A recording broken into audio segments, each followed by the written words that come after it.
بالله من شرور أنفسنا ومن سيئات أعمالنا من يهد الله فلا مضل له ومن يضلل فلا هادي له ونشهد أن لا إله إلا الله وحده لا شريك له ونشهد أن سيدنا ومولانا محمدا عبده ورسوله صلى الله تعالى عليه وعلى آله وصحبه وبارك وسلم تسليما كثيرا أما بعد أعوذ بالله من الشيطان الرجيم بسم الله الرحمن الرحيم إنما المؤمنون الذين آمنوا بالله ورسوله ثم لم يرتابوا وجاهدوا بأموالهم وأنفسهم في سبيل الله أولئك هم الصادقون صدق الله العظيم. محترم دوستوں اور بزرگوں، اللہ تعالیٰ نے ہم سب کو بہت ساری نعمت عطا فرمائی اور ساری انسانیت کو بے شمار نعمت عطا کی. ہر اعتبار سے اللہ تعالیٰ نے ہم سب کو نعمت عطا فرمائی. ہمیشہ ہمیش کی راحت کو حاصل کرنے کے لیے اللہ تعالیٰ نے ہمیں ایمان دیا، دین دیا. ایمان اور دین زندگیوں میں باقی رہی اور اس میں ترقی ہوئی، اس لیے اللہ تعالیٰ نے ایمان اور دین کی محنتیں بھی دی. یہ اللہ تعالیٰ کی بہت ساری نعمتیں. اور ہر ہفتے ہمارا جمع ہونا، یہ اس کا مقصد بھی یہی ہے کہ ہر ہفتے ہمارے ایمان اور دین میں ترقی ہو. ایمانی اعتبار سے ہم میں ترقی ہو، دینی اعتبار سے ہم میں ترقی ہو. اور ایمان اور دین اور اس کی ترقی کے لیے اللہ تعالیٰ نے جو محنتیں ہم کو دی ہے، اس محنت کے بارے میں ہم سوچے ہفتے میں اس کے تقاضے کیا ہے کہ اس محنت کی بنیاد پر اور وہ محنت کرنے سے ہمارے ایمان اور دین میں ترقی ہو. پھر اس کو تشکیلی اعتبار سے اور عملی اعتبار سے پورا خطرہ محنت ہے. شب گزاری کا مقصد کیا ہے؟ صرف رات کو سونا تھوڑا ہوتا ہے. شب گزاری اس لیے کہ پورے ہفتے کی ایک محنت ہمیں کرنا ہے. اس پورے ہفتے کے اندر ہم کیا تقاضے ہیں، وہ ساری تقاضوں کے بارے میں آپس میں مل کر سوچے اور فکر کریں. پھر اس کو کس طریقے سے ہم عملی اعتبار سے ہم خود کریں کہ جو سارے تقاضے ہیں دین اور ایمان کی ترقی کے، وہ سارے تقاضے پورے ہفتے محنت کریں اور پورے کریں. کہ ہر ہفتے ایک نیا جوش، نیا جذبہ اور ایک نئی فکر ہمارے دل میں آ جائے کہ وہ نئی فکر، نیا جوش اور نیا جذبہ ہمیں پورا ہفتہ وہ محنت کے لیے آمادہ کرے. صرف رسمی طور پر بات سننا یہ ثواب مل جائے گا، لیکن ہفتے والے اجتماع سے ہمارے بڑوں کا منشا اور ہمارے بڑوں کی چاہت کیا ہے، وہ مقصد، وہ منشا اور وہ چاہت ہمارے سامنے ہونی چاہیے. یا خود ہمارے ایمان اور دین میں ترقی ہو، اور ایمان اور دینی اعتبار سے جو محنت اللہ نے ہم کو دی ہے، اس محنت میں ہماری ترقی ہونی چاہیے. اس محنت میں ہم کو استقامت کے ساتھ، پابندی کے ساتھ وہ محنت ہمیں خود کرنی چاہیے. وہ ساری فکروں کو ہمیں اور وہ سارے تقاضوں کو سوچنا، پھر اللہ تعالیٰ سے اس کی توفیق مانگنا، راتوں کو اٹھ کر یہی تو بات ہے. بڑا ہر آدمی گھر تہجد پڑھ سکتا ہے، پڑھتا ہے، اور ہم پڑھتے ہیں گھروں میں تہجد. کہ اپنے گھروں کے اندر شب گزاری ہم کرتے ہیں، اپنے گھروں کے اندر ہم ذکر بھی کرتے ہیں، اپنے گھروں کے اندر ہم تہجد پڑھتے ہیں، قرآن کی تلاوت کرتے ہیں. لیکن ہمارے گھروں نے ہمیں جو شب گزاری کا کہا، ہفتے میں ایک مرتبہ مرکز کے اوپر بات کو سننا، پھر رات کو وہاں شب گزاری کرنا، کیا بات ہے اس کے اندر؟ یہ تو اللہ کا بہت بڑا احسان ہے کہ یہ باتوں کے مظاہرے کے لیے اللہ تعالیٰ نے ہمیں ایک محنت ایسے دی ہے، اور ایک مظاہرے کے لیے اور آپسی فکروں کے ذریعے سے ایک بات ہمارے سامنے آ جائے اور اس کے اوپر عمل کرنا ہمارے لیے آسان ہے. کہ بات کے ذریعے سے ہمارے اندر ایک جذبہ پیدا کرنا، ہمیں خود اپنا حساب کرتے آ جائے، ہمیں خود اپنا محاسبہ کرتے آ جائے،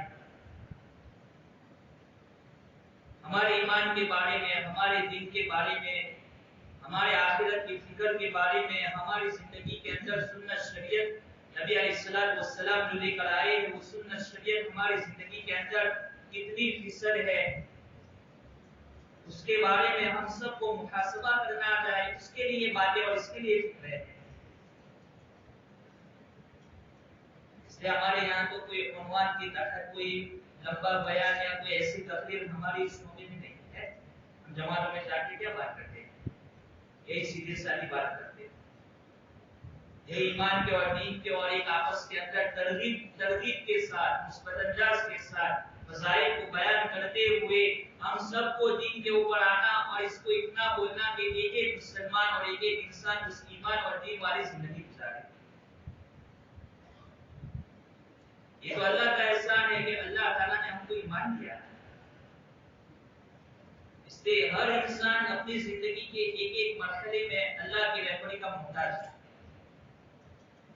بچہ پیدا ہوتا ہے، اس کو غذا کے اور کھانے کے اور پینے کی ضرورت پڑتی ہے، اللہ کی رہبری سے خود بخود اپنے غذا کا جو سامان ہے اس کی طرف متوجہ ہوتا ہے۔ حالانکہ اس کو کوئی دکھاتا نہیں ہے کہ اس کے ماں کی اس حصے کے اندر تیری غذا، یا جانور کے بچے کو کوئی اس کو بتاتا نہیں ہے کہ تیری ماں کے اس حصے کے اندر تیری غذا ہے، لیکن اللہ تبارک و تعالیٰ رہبری فرماتے ہیں، اللہ تعالیٰ اس کی غذا کا اس طریقے سے انتظام کرتا ہے۔ بڑا ہوتا ہے، اللہ تبارک و تعالیٰ اس کو کان ہے، آنکھ ہے، اس کی طاقت اس کو دیتے ہیں کہ جن چیزوں کی سننے کی ضرورت ہے تو کانوں کے اندر سننے کی طاقت اللہ دیتا ہے، بولنے کی ضرورت ہے اللہ تعالیٰ گویائی اور بولنے کی طاقت بھی دیتا ہے، چلنے کی ضرورت ہے پاؤں دیتا ہے، ہاتھ کی ضرورت ہے پاؤں دیتا ہے، ہاتھ دیتا ہے، اللہ رہبری فرماتے ہیں۔ اللہ عقل دیتا ہے، سمجھنے کی اور سوچنے کی ایک صلاحیت دیتا ہے کہ اس عقل اور سمجھ اور سوچ کے ذریعے سے اپنا نفع اور نقصان وہ اپنا نفع اور نقصان جو ہے اس کو پہچانے اور اس کو اس کی معرفت ہو کہ یہ میرے لیے فائدے کی چیز ہے، یہ میرے لیے نقصان کی چیز ہے، عقل دیتا ہے۔ کیا کوئی عقل والا آدمی آنکھ کے اوپر اپنے ہاتھ کو رکھ سکتا ہے؟ نہیں رکھ سکتا۔ کوئی عقل والا آدمی اپنے مکان کو جلاتا ہے؟ کوئی عقل والا آدمی 100 روپے کی نوٹ کو ایسے ہی ضائع کرتا ہے؟ نہیں، اللہ نے عقل دی ہے، اس کے ذریعے سے وہ سمجھتا ہے کہ اس کا نفع کیا ہے اور اس کا نقصان کیا ہے، اس کے نفع کی چیزیں کیا ہے اور اس کے نقصان کی چیزیں کیا ہے۔ بس یہی بات چاہی جاتی ہے کہ جب دنیا کے عارضی نفع نقصان کی پہچان ہمیں ہے، تو آخرت کے ہمیشہ کی نفع اور نقصان کی پہچان بھی ہمیں ہونی چاہیے۔ اللہ نے ہمیں عقل اس لیے دی ہے کہ اس عقل کے ذریعے سے، اس فکر کے ذریعے سے، اس سوچ کے ذریعے سے ہماری دائمی اور ہماری ابدی اور ہمیشہ کا فائدہ یا ہمیشہ کا نقصان کن چیزوں میں ہے اس کو ہم سمجھ لے اور اس کے مطابق اس کو اختیار کرنے کی اور اس سے بچنے کی ہم کوشش کریں۔ اللہ نے ایمان اس لیے دیا ہے کہ اس ایمان کے ذریعے سے ہمیں یہ بات معلوم ہوگی اور پتہ چلے گی کہ ہمارا ہمیشہ کا فائدہ کن اعمال میں ہے اور ہمارا ہمیشہ کا نقصان کن چیزوں میں ہے۔ اللہ نے جو ایمان دیا ہے وہ یہ ایمان جو ہے ہر خیر کی طرف رہبری کرتا ہے، ہر بھلائی کی طرف رہبری کرتا ہے اور ہر برائی سے بچاتا ہے۔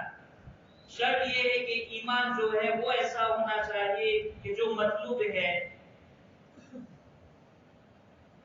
کہ جو ایمان چاہا جاتا ہے اور جو مطلوب ایمان ہے وہ ایمان ہوگا تو وہ ایمان خیر کی طرف رہبری کرے گا اور وہ ایمان شر سے بچائے گا۔ اس سے ایمان کے بارے میں فکر مند اور ایمان کے بارے میں سوچنا اور ایمان میں ترقی ہو، اس کے مذاکرے ہو، اس کا ہمیں پہلے دن سے سبق پہلے دن سے جب نبی علیہ السلام دنیا میں تشریف لائے اسی دن سے ہمیں یہ کوئی نیا سبق نہیں یا کوئی نئی بات نہیں ہے کہ ایمان کے بارے میں سوچنا، ایمان کے بارے میں فکر کرنا، ایمان میں ترقی ہو اس کے لیے محنت اور کوششیں کرنا، یہ کوئی نئی بات نہیں ہے، یہ تو پہلے دن کا ہمارا سبق ہے۔ کیونکہ جب ایمان جب وہ مطلوب جب آ جاتا ہے زندگیوں کے اندر تو پھر ہماری حرکتوں کے اوپر ایمان کا کنٹرول ہوتا ہے۔ ہماری چاہتوں کے اوپر، ہماری سوچ کے اوپر، ہماری فکر کے اوپر، ہمارے اختیارات کے اوپر ایمان کا کنٹرول ہوگا. ہماری سوچ ایمان کے خلاف نہیں ہوگی، ہمارا اختیار ایمان کے خلاف استعمال نہیں ہوگا، ہماری چاہتیں اور ہماری نفسانیت ایمان کے خلاف پوری نہیں ہوگی، کیونکہ ایمان کا کنٹرول آ گیا. حدیث سے جبرائیل علیہ السلام اللہ کے رسول صلی اللہ علیہ وسلم کے پاس مشہور حدیث کہ انسانی شکل میں آئے تھے اور اللہ کے نبی علیہ السلام کو سوال کیے تھے اور جواب بھی عطا کیے تھے کہ ایمان کیا ہے، دین کیا ہے، اسلام کیا ہے، احسان کیا ہے. ایمان کے بارے میں سوال کیا اس لیے کہ ایمان جو ہوتا ہے تو وہ ایمان یہ کہ انسان کو خلود فی النار سے بچاتا ہے، اس کو روک دے. ہمیشہ جہنم میں جلنے سے ایمان ہوتا ہے.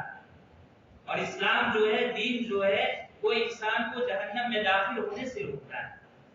ہم نماز نہیں پڑھتے، ہم حدیث میں نہیں سنتے کہ اگر کوئی آدمی نماز جان بوجھ کر چھوڑتا ہے تو اس کو اتنے سالوں تک جلنا پڑے گا.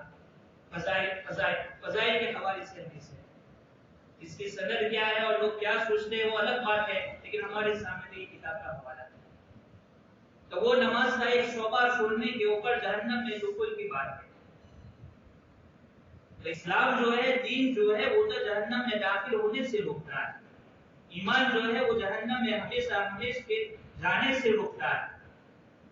اس لیے کہ اللہ تبارک ایک ایمان والا ہے، بغیر دین کی زندگی گزارتا ہے، دین کے احکامات زندگیوں میں نہیں ہے، نماز نہیں ہے، روزے نہیں ہے، زکات نہیں ہے، استطاعت کے باوجود خرچ نہیں کرتا ہے، حقوق کو ضائع اور برباد کرتا ہے، جو واجبی حقوق ہے، جو چیزیں اللہ نے حرام کی ہے حرام میں مبتلا ہے، حرام کاموں میں مبتلا ہے، یا حرام کھانے پینے میں مبتلا ہے، یا لوگوں کی دھوکہ دینے میں مبتلا ہے، یا لوگوں کے برا چاہنے میں مبتلا ہے، یا لوگوں کے بارے میں حسد کرنے میں مبتلا ہے، یا لوگوں کے بارے میں بغض کے اعتبار سے، عداوت کے اعتبار سے بغض اور عداوت میں اعلیٰ درجہ ہے. یہ ساری چیزیں ایسی ہے کہ جو دین کے خلاف ہیں.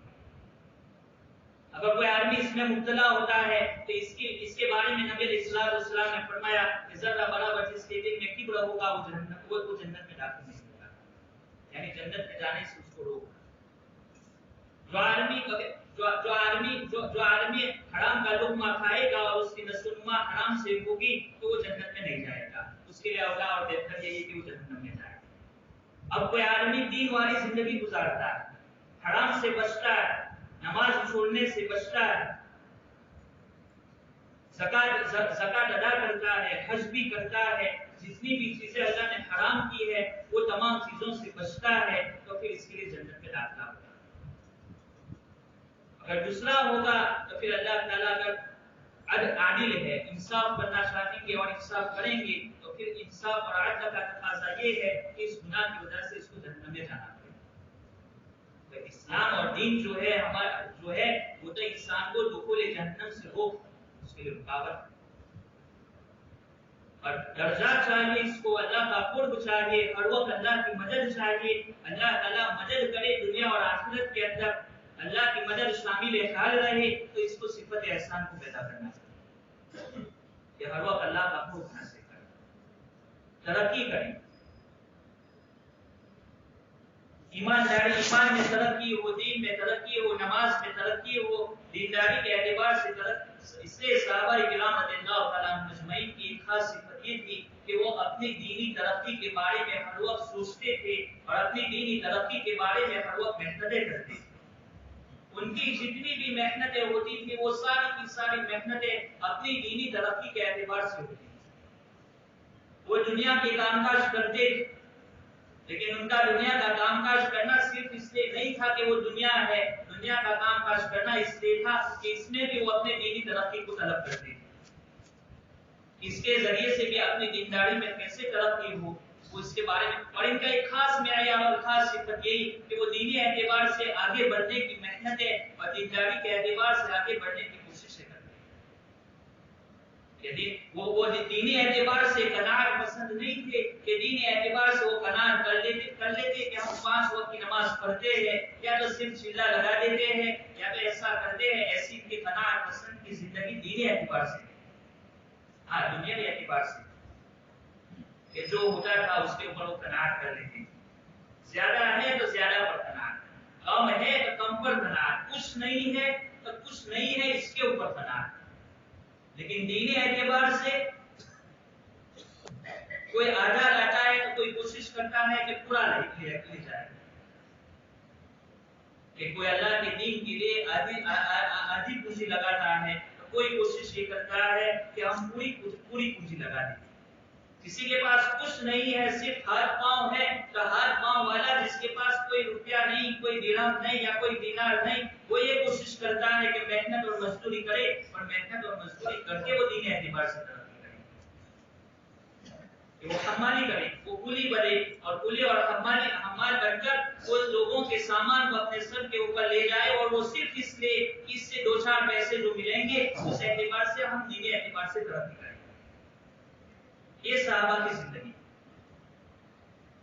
کہ وہ دینی اعتبار سے ترقی کرتے ہیں، ان کا مال کمانا، ان کا دنیا میں لگنا اور ان کا حلال اسباب میں لگنا، وہ صرف اور صرف اس لیے کہ اس کے ذریعے سے اپنے دین کے اعتبار سے اور دینی اعتبار سے ترقی، اور یہ سارا صرف اس لیے کہ اللہ تعالیٰ نے ان کے دلوں کے اندر محنت کے نتیجے کے اندر ایمان ایسا جما دیا تھا، اس ایمان جو جم گیا تھا دلوں کے اندر، وہ ایمان ان کو ہر وقت تیار تھا۔ قرآن کریم میں اللہ نے بیان فرمایا وَلَٰكِنَّ اللَّهَ حَبَّبَ إِلَيْكُمُ الْإِيمَانَ وَزَيَّنَهُ فِي قُلُوبِكُمْ وَكَرَّهَ إِلَيْكُمُ الْكُفْرَ وَالْفُسُوقَ وَالْعِصْيَانَ أُولَٰئِكَ هُمُ الرَّاشِدُونَ۔ اتنی ساری اطاعت کرنا اللہ اور اس کے رسول کی، دین کے سارے تقاضوں کو پورا کرنا، اپنی بیویوں کو بیوہ کرنے کے لیے تیار ہو جانا، اپنے بچوں کو یتیم کرنے کے لیے تیار ہو جانا، اپنی مکی زندگی کے اپنی پوری عمر اور اپنی پوری زندگی کی جو کمائیاں تھی صرف ایک حکم کے اوپر کہ اب مدینہ جانا ہے، اس ایک حکم کے اوپر مکہ کی ساری پونجی کو قربان کر دینا۔ کئی سالوں سے مکانوں کے اندر رہتے تھے، اس مکانوں کو صرف ایک حکم کے اوپر، اللہ کے ایک حکم کے اوپر اور نبی کے ایک حکم کے اوپر وہ مکانوں کو چھوڑ دینا، یہ آسان کب بنا؟ یہی کہ وَلَٰكِنَّ اللَّهَ حَبَّبَ إِلَيْكُمُ الْإِيمَانَ، کہ اللہ نے ان کے دلوں کے اندر ایمان کی ایک ایسی محبت ڈال دی کہ ساری چیزوں کی محبت ان کے سامنے دیش ہو گئی۔ ایمان کی تزیین اور ایمان کی خوبصورتی ایسے ان کے دلوں کے اندر آ گئی کہ ان کو جو اچھا لگتا تھا اور جو بھاتا تھا وہ صرف اور صرف ایمان بھاتا تھا، اور اچھا لگتا تھا وہ ایمان لگتا تھا، اس سے علاوہ کوئی اور چیز ان کو اچھی نہیں لگتی۔ یہ محبوب بھی چیز ان کے پاس جو تھی، یہ تو قرآن کہتا ہے وَلَٰكِنَّ اللَّهَ حَبَّبَ إِلَيْكُمُ الْإِيمَانَ۔ کتنی بڑی بات اللہ تعالیٰ نے قرآن کریم میں صحابہ کے بارے میں بیان فرمائی، وَلَٰكِنَّ اللَّهَ حَبَّبَ إِلَيْكُمُ الْإِيمَانَ وَزَيَّنَهُ فِي قُلُوبِكُمْ، کہ ساری چیزوں سے زیادہ پسندیدہ اللہ نے ان کے دلوں کے اندر جس چیز کو ڈالا تھا وہ ایمان، سب سے زیادہ خوبصورت جو بنایا تھا اللہ نے ان کی نگاہوں کے اندر، وہ سب سے زیادہ خوبصورت جو تھا ان کا ایمان تھا۔ جب ایمان پسندیدہ بن گیا، ایمان محبوب بن گیا، ایمان خوبصورت بن گیا، اور اس کو ہی وہ سب سے زیادہ حسین اور خوبصورت سمجھتے تھے، تو دنیا کی کوئی چیز ان کے سامنے خوبصورت اور تزئین والی نہیں رہی، دنیا کی کوئی چیز ان کے سامنے محبوب نہیں رہی، اس لیے پھر انہوں نے یہ سارا چھوڑا، مکہ کی پونجی کو چھوڑا، مکہ کے مکانات کو چھوڑا، بیویوں کی محبتوں کو انہوں نے مغلوب کر دیا، بچوں کی محبتوں کو انہوں نے مغلوب کر دیا، حالانکہ ان کے سینوں کے اندر دل ہے جیسے ہمارے سینوں میں دل ہے، اور جو انسانی ناطے اور انسان اور بشر ہونے کے حیثیت سے جو چیزیں ہمارے ساتھ جو جذبات لگے ہوئے ہیں، وہ سارے جذبات وہ بھی بشر اور انسان ہونے کے ساتھ ان کے ساتھ تھے۔ ایسا نہیں تھا کہ ان کے دلوں کے اندر، ان کے سینوں میں دل نہیں تھے، یا ان کے اندر کوئی جذبات بشری یا انسانی ہونے کے اعتبار سے کوئی جذبات نہیں تھے، ایسا نہیں، لیکن یہی بات ایمان محبوب ہو گیا تھا، ایمان خوبصورت بن گیا تھا، اور ان کو ایمان اچھا لگتا تھا، اس لیے کہ وہ ساری چیزیں ان کے سامنے پیش ہوئی۔ لیکن یہی بات کہ وہ کیسے محبوب اللہ نے ان کو بنایا، ایمان ان کے دلوں میں کیسے محبوب بنا، ایمان کیسے خوبصورت بنا، یہ کہ وہ ہر وقت اپنے ایمان کے بارے میں فکر کرتے ہیں اور ایمان کے بارے میں محنت کرتے ہیں، ایمان کے بارے میں سوچتے تھے. اس لیے یہ ایمان کے بارے میں سوچنا اور ایمان کی محنت اور ایمان کی فکر کرنا اور اللہ کے ساتھ تعلق قائم رہے اور اللہ کے ساتھ تعلق مضبوط رہے اور ہمیشہ رہے، تو اس کے لیے محنت اور کوششیں کرنا، یہ تو پہلے دن کا ہمارا سبق ہے. یہ کوئی دعوت کا یا کوئی تبلیغ کا یا ایک جماعت میں جانے والے سارے مسلمانوں کا پہلے دن کا سبق یہی ہے کہ اپنے ایمان کے بارے میں، اپنے دین کے بارے میں، اپنے آخرت کے بارے میں، کہ ہر مسلمان کو اس کو سوچنا چاہیے. جب اس کی فکر ہوگی، اس کی محنت ہوگی اور اس کے لیے ایک ایمان والا محنتیں کرے گا، قربانیاں دے گا، مال جان اور ساری چیزیں لگائے گا، تو پھر اللہ تعالیٰ یہ محنت کرے گا. ایسے صحابہ ہمارے لیے نمونہ ہے. یہ صحابہ ایسے نمونہ کے حقیقی نمونہ ہے اور دائمی نمونہ ہے ہمارے. یہ کوئی عارضی نمونہ نہیں ہے. صحابہ اس صدی والوں کے لیے، یا جو خیر القرون تھے وہ خیر القرون والوں کے لیے، یا اس کے منتصب جو زمانے تھے ان کے لیے نمونہ، بلکہ وہ تو آخر تک کے لیے، قیامت تک آنے والے انسانوں کے لیے نمونہ ہے اور حقیقی نمونہ ہے. کوئی ایسی کوئی چیز نہیں ہے کہ ایسی ایک مثالی چیز ہو یا تو کوئی ایسی، بلکہ ایک حقیقی حقیقت ہے. یہ کوئی افسانے یا کوئی ایسی ہی باتیں ہو نہیں، ایک حقیقی بات ہے. اس لیے کہ دین، حقیقت والا دین لانے کے لیے اور حقیقت والا ایمان اور دین کے اندر رسوخ جو ہے اور دین کی جو صحیح سمجھ ہے، وہ تو پہلے زمانے کے لوگوں کو آدمی دیکھے گا اور ان کی باتوں کو سنے گا اور پڑھے گا، تو پھر یہ باتیں آئے گی کہ دین کے اندر حقیقت اور دین میں گہرائی اور دین کی صحیح سمجھ کہ منشا خداوندی کیا ہے، قرآن کا منشا کیا ہے، حدیث کا منشا کیا ہے اور دینداری کا کیا تقاضا ہے، وہ ساری باتیں اللہ کرے اور اللہ سمجھائے. اس لیے کہ اللہ کا بہت بڑا احسان ہے کہ اللہ نے ہم کو ایمان دیا ہے. اور یہ ایمان صرف اتنا نہیں ہے کہ جو ہم کلمہ پڑھ لیتے ہیں. جب حقیقت والا ایمان آتا ہے زندگیوں کے اندر، تو انفرادی زندگی سے لے کر اجتماعی زندگی تک اس کے اثرات مرتب ہوتے ہیں. کہ جب ایک انسان کی زندگی میں حقیقت والا ایمان آ گیا تو اس کی زندگی کے اندر تو جو اس کے اثرات ہیں وہ ظاہر ہوں گے ہی، لیکن اجتماعی اس کی جو زندگی ہے، اس اجتماعی زندگی کے اندر اس کے اثرات ظاہر ہوں گے. ایمانی صفات زندگیوں میں آئے گی. جو ایمانی صفات اور اللہ کو مطلوب اور پسندیدہ صفات ہے، جن صفات کے اس سے اللہ خوش ہوتے ہیں، راضی ہوتے ہیں، وہ ساری صفاتیں زندگیوں میں آئے گی. صبر بھی آئے گا، علم بھی آئے گا، معاف کرنا یہ بھی آئے گا، دنیا کی محبتیں نکل کر آخرت کی فکر بھی آئے گی. اللہ کے رسول علیہ السلام کی طریقوں سے محبت ہوگی اور نبی کے طریقوں والی زندگیاں بھی آئے گی. اللہ کی طرف توجہ بھی ہوگی، اعمال کا شوق پیدا ہوگا کہ اعمال کرنا یہ آسان ہو جائے گا اور اعمال کرنا یہ بوجھ معلوم نہیں ہوگا. کہ اللہ کو خوش کرنے والے اعمال یہ بوجھ نہیں لگیں گی، بلکہ آسان، بلکہ لذت محسوس ہوگی، خوشی محسوس ہوگی. کہ عمل کرے گا تو اس کو چین ملے گا، سکون ملے گا. ایمان کی حقیقت آئے گی تو دلوں کا سکون اور قلبی اطمینان اس کو حاصل ہوگا. انفرادی زندگیوں میں اس کے اثرات ظاہر ہوں گے. قناعت کی صفت آئے گی، اللہ چین دے گا، تھوڑی روزی سے اللہ اس کو خوش کرے گا. اللہ اپنے فیصلوں کے اوپر اس کو رضامندی دے گا. کہ اللہ کا کوئی فیصلہ اگر مزاج کے خلاف ہے یا ہماری سمجھ کے خلاف ہے یا ہمیں ظاہر میں نقصان سمجھ میں آتا ہے، لیکن ایسے فیصلوں کے اوپر بھی اللہ تعالیٰ رضامندی اس کو دے گا جب ایمان کی حقیقت آئے. اور یہ بہت بڑی بات ہے. یہ صفات جو ہے یہ ایسی ہے کہ ان صفات کی وجہ سے انسان کی زندگی جو ہے وہ بہت اچھی بن جاتی ہے اور اجتماعی زندگیوں کے اوپر اس کے اثرات مرتب ہوتے ہیں کہ آپس میں محبت قائم ہو جائے. جو حقیقی محبت جس کو کہتے ہیں، دلوں کا پاک صاف ہونا، آپس کے اندر محبتوں کا ہونا، اس کا وہ عام ہو جائے گی اور ایک دوسرے کے دلوں کے اندر محبت قائم ہو جائے گی. ہر چیز محفوظ ہو جائے گی، جان کی بھی حفاظت ہوگی، مال کی بھی حفاظت ہوگی، عزتوں کی بھی حفاظت ہوگی.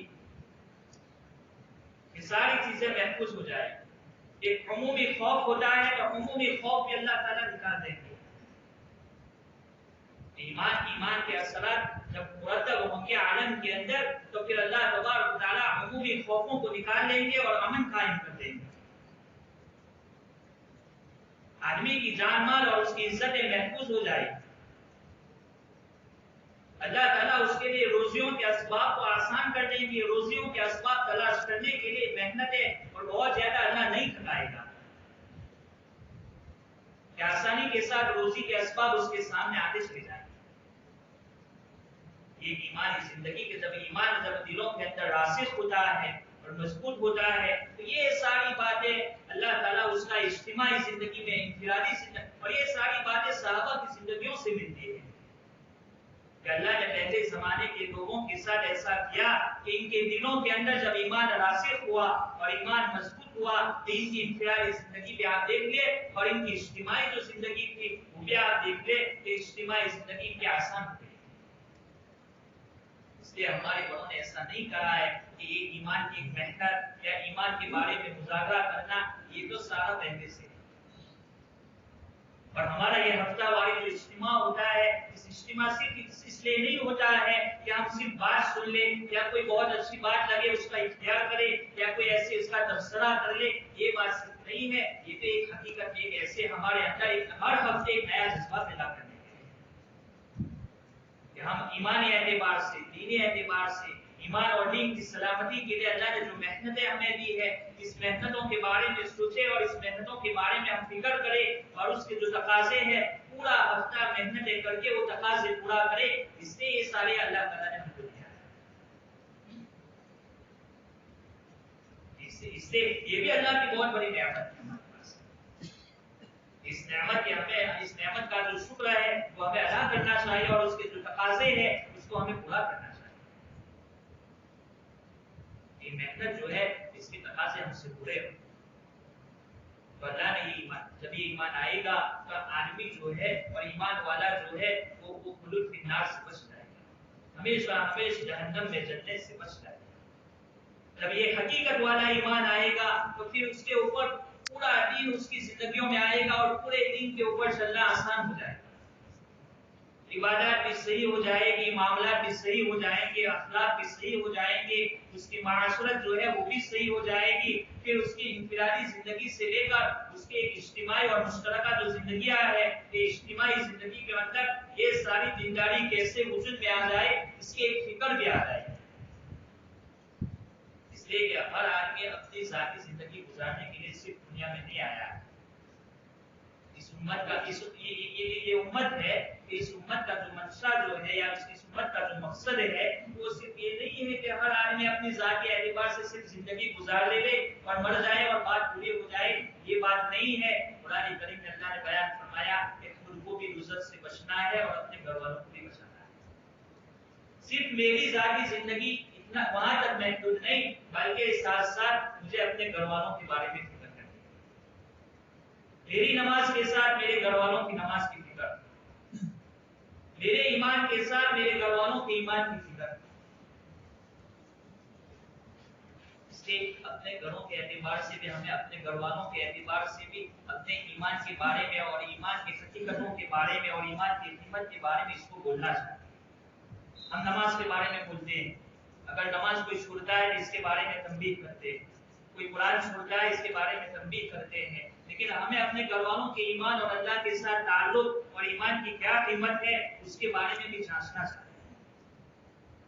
ہمارا بچہ جوان ہو تو جوان بچے سے ایک باپ ہے تو باپ کو اس کے باپ ہونے کی حیثیت سے اپنے جوان بچوں کے جو اس کے ماتحت ہے تو اس کے بارے میں سوچنا چاہیے, اپنے اولادوں کے بارے میں, اپنے لڑکے لڑکیوں کے بارے میں کہ ان کی ایمانی سطح کہاں ہے, وہ ایمانی اعتبار سے کس معیار پر, ایمان کی قیمت اس کے دل کے اندر کیسی ہے اور ایمان کے بارے میں اس کی سوچ کیسی ہے, وہ ایمان کے بارے میں کیا فکر کرتا ہے, اس کو جنت اور جہنم کے بارے میں کیا باتیں ہیں. ایک باپ کو ایک باپ ہونے کی حیثیت سے ہر ماں باپ کو اور ہر باپ کو خصوصی طور پر یہ سوچنا چاہیے, کیونکہ یہ تو نبیوں نے ایسی فکر کی ایمان کے اعتبار سے.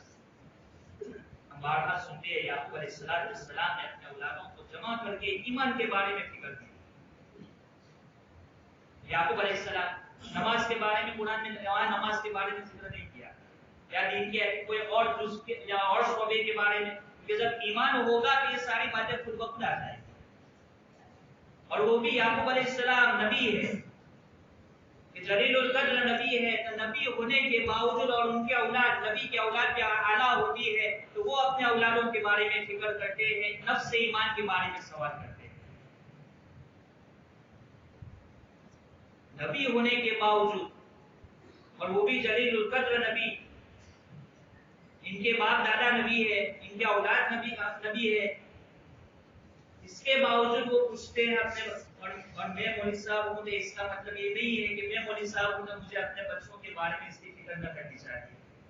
یا ہم 4 مہینے جاتے ہیں، یا ہم مسجد کا گشت کرتے ہیں، یا ہم 3 دن لگاتے ہیں، یا ہم حافظ صاحب ہیں، یا ہم قاضی صاحب ہیں، یا ہم مولوی صاحب ہیں، اس کا مطلب یہ نہیں ہے کہ ہمیں اپنے مال رکھوں کے بارے میں، اپنے اولاد کے بارے میں اس اعتبار سے کوئی فکر نہ کرنی چاہیے. یہ مثال ہمارے سامنے کہ نبی ہونے کے باوجود یہ فکر کرتے ہیں، اعلیٰ حیثیت ہونے کے باوجود اتنی اونچی حیثیت ہے ان کی، پھر بھی یہ اس ایمان کے بارے میں پوچھتے ہیں اور ایمان کے بارے میں ایک سوچ اور ایک فکر ہے. اور ان کا جو ماحول تھا وہ بھی وہی ماحول تھا، شرک والا ماحول تھا ان کے زمانے کا. وہ ماحول تھا کہ انہوں نے اپنے اولادوں کے بارے میں یہ فکر. قرآن کریم نے جو بیان فرمایا یا ایھا الذین آمنوا قوا انفسکم واہلیکم نارا، یہ تو ہماری بنیادی ضروری اور بنیادی چیزوں میں سے ہے کہ ہم اس کے بارے میں فکر کریں. یہ تو بنیادی اور ضروری چیزوں میں سے، اور یہ تو حکم دیا اللہ نے قرآن کریم میں نبیوں کے تذکرے فرمائے. یعقوب علیہ السلام کی بات کو نقل کیا، ابراہیم علیہ السلام کی بات کو نقل کیا کہ وہ اپنے اولادوں کے بارے میں دیکھو یہ اس کے بارے میں فکر کرتے ہیں. اس لیے ہمیں جو گھر کی تعلیم، جو گھروں میں تعلیم کہا جاتا ہے، یہ تعلیم برائی تعلیم نہیں ہے کہ صرف تعلیم ہو گئی 2-4-5 منٹ 2-4 حدیثیں پڑھ لی یا ہم کو زبانی ہے اس کو پڑھ لیا.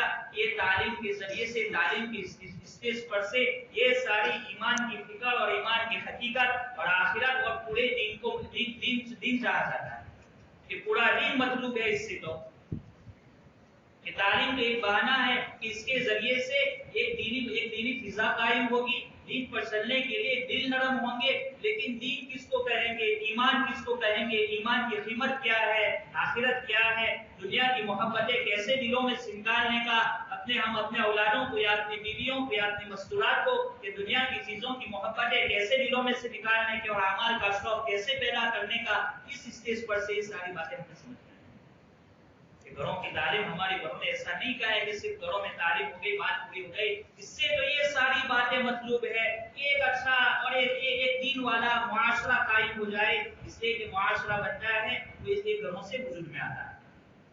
محلہ کیسے بنے گا؟ سارے مکانات جمع ہو جائیں گے، محلہ بنے گا. گھر کا ماحول کیسے بنے گا کہ گھر کے سارے افراد صحیح ہو جائیں گے، یہ گھر کا ماحول اچھا ہو گیا. ہم کیا شکایت کرتے ہیں کہ ہمارا معاشرہ ایسا، ہمارا ماحول ایسا. ہم یہ نہیں کہتے کہ معاشرہ اور ماحول اور یہ محلہ بنا کیسے. یہ محلہ، یہ معاشرے کے اندر میرا مکان ہے اس لیے یہ محلہ اور معاشرہ بنا ہے. اس معاشرے کے اندر میں رہتا ہوں، میری بیوی رہتے ہیں، میرے بچے رہتے ہیں، میرے ماں باپ رہتے ہیں، تب تو یہ معاشرہ بنا ہے. یہ محلہ، یہ سوسائٹی، اس کے اندر میرا بھی ایک مکان ہے تب تو یہ بنا ہے. تو مجھے اپنے مکان کے اپنے اور اپنے گھر والوں کی کیا فکر ہے؟ یہ ساری باتیں چاہی جاتی ہیں کہ جب ایمان جب بنتا ہے تو آدمی یہ صرف نہیں سوچتا ہے کہ اس کی ذاتی زندگی بس صحیح ہو جائے اور اس کے آگے کی فکر کرے. اللہ کو سب سے زیادہ محبوب یہ ہے کہ جو اللہ کے آیات کے ساتھ سب سے زیادہ ہمدردی کرے. دنیاوی اعتبار سے ہمدردی کرے گا تو اللہ کو محبوب بن جائے گا. اسی طریقے سے دینی اعتبار سے ہمدردی کرے گا تو اللہ کو محبوب بن جائے گا، تو اللہ کا محبوب بن جائے گا. کہ اپنے گھر والوں کی فکر کرنا یہ ہماری بنیادی اور ضروری چیزوں میں سے ہے. اللہ کی ساری مخلوق، ساری انسانیت دنیا میں ہے تو ساری انسانیت اور ساری دنیا کے ایک ایک ایمان والے کی خصوصی طور پر فکر کرنا یہ بھی ہمارے لیے ایک ضروری چیز ہے کہ ہم اپنی استطاعت اور طاقت کے مطابق یا کم سے کم درجے میں ہماری فکروں کے اندر، ہماری سوچ کے اندر، کہ ہم محنت پوری انسانیت پر نہیں کر سکتے ہیں لیکن اپنی سوچ کے اندر، اپنی عقل کے اندر، اپنی سمجھ کے اندر پوری انسانیت کو لا سکتے ہیں. کہ پوری انسانیت کو لا سکتے ہیں اپنی سوچ کے اندر، اپنی عقل کے اندر، اپنی سمجھ کے اندر. اس اعتبار سے آدمی کی اجتماعی زندگی